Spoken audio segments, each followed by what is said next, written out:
টাকা নেন, হাতে নেন না নেন, এটা আপনার পুরস্কার। হ্যাঁ, এই 500 টাকা আপনার আজকের পুরস্কার।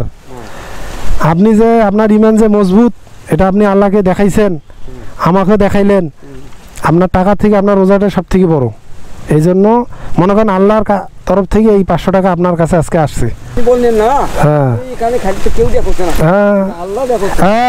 এই তো, এটা যদি চাচা সবাই বুঝতো তাহলে মনে করেন সবাই আজকে ইমানদার হয়ে যেত, যে আল্লাহ দেখতেছে আমাকে। সবাই যদি এইটা বুঝতো যে আমি কিছু করব, এটা আল্লাহ আল্লাহ দেখতেছে, এইটা যদি বুঝতো সবাই, তাহলে আজকে এত খারাপ মানুষ থাকতো না দুনিয়াত। চাচা ঠিক আছে, এটা দিয়ে বাজার টাজার করিয়েন যা লাগে।